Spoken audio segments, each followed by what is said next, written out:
नमस्कार. आपल्या उजनी धरण अपडेट न्यूज चॅनलमध्ये आपल्या सर्वांचं मनापासून स्वागत.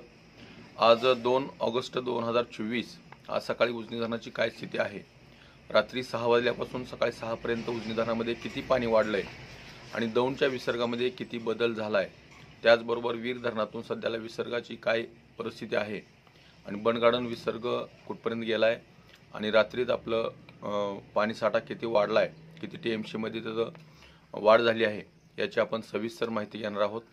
आज सकाळी 6 वाजता उजनी धरणाची एकूण पाणी पातळी 495.180 मीटर, तर एकूण पाणी साठा हा 2803.68 दशलक्ष घनमीटर अर्थात 99 टीएमसी. म्हणजे आपल्याला 100% धरण भरण्यासाठी आणखी 18 टीएमसी पाण्याची गरज आहे. मात्र 111% भरत असल्यामुळे आपल्याला जवळपास 24 टीएमसी पाण्याची सध्याला गरज आहे.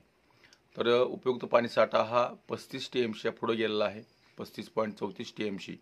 तर टक्केवारी ही रात्री 61.79% होतं, ते आता सध्याला 65.97 म्हणजे 66% उजनी धरण झालेलं आहे. म्हणजेच रात्रीत 5% पाणी वाढ झालेली आहे. संध्याकाळपर्यंत आणखी 4 ते 5% पाणी वाढेल, म्हणजेच आपलं उजनी धरण संध्याकाळी 6 पर्यंत 70% पार केलेलं असेल. तर सध्याला दौंडमधून येणारा जो विसर्ग आहे त्या विसर्गामध्ये रात्रीपेक्षा घट झालेली आहे. रात्री 42,000च्या वर असणारा विसर्ग सकाळी 6 वाजता तो 11,200ने घटून तो 31,482 एवढा झालेला आहे.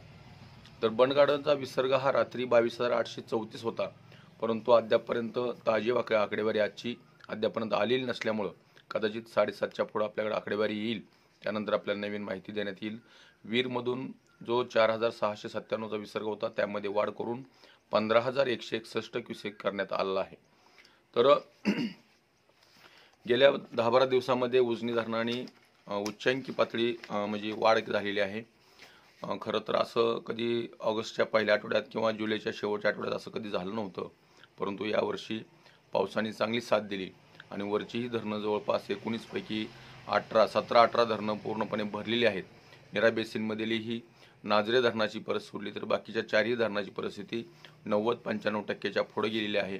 फक्त नाझरे धरण 40%च्या आसपास रेंगाळते आणि 19 धरणापैकी माणिकडोह आणि पिंपळगाव जोगे ही 2 धरणं आपली फक्त महाग आहेत, नाही 17 धरणं बऱ्यापैकी 90%च्या आसपास गेलेली आहेत.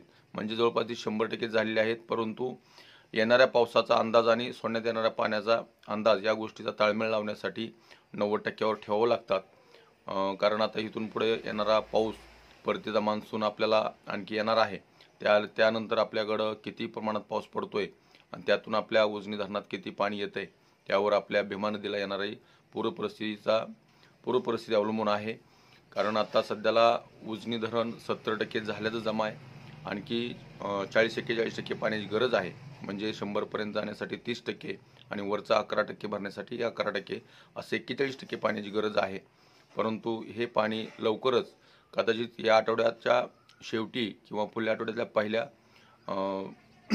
काही दिवसामध्ये उजनी धरण 100 पार केलेली असेल असा माझा तरी अंदाज आहे. तर अशाच उजनीच्या ताज्या घडामोडीसाठी, ताज्या अपडेटसाठी आपल्या उजनी धरण अपडेट न्यूज चॅनलला लाईक करा, सबस्क्राईब करा, शेअर करा. उजनी धरण अपडेटसाठी बेंबळेहून सिद्धेश्वर शिंदे. धन्यवाद. खरं तर आपला हा व्हिडिओ झाल्यानंतर बनगार्डनचा विसर्ग आत्ताच आपल्या हाती आलेला आहे. तो सध्याला रात्रीपेक्षा 3,000 क्युसेक्सनं पाणी कमी होऊन 19,719 एवढा बनगार्डनचा विसर्ग दौंडच्या दिशेने येतोय आणि दौंडचा विसर्ग हा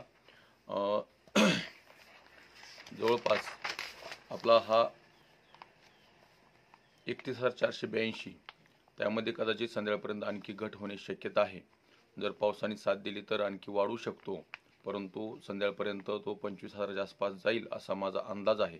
तर अशाच उजनीच्या ताज्या घडामोडीसाठी आपल्या उजनी अपडेट न्यूज चॅनलला लाईक करा, सबस्क्राईब करा, शेअर करा. उजनी धरण अपडेटसाठी सिद्धेश्वर शिंदे. धन्यवाद.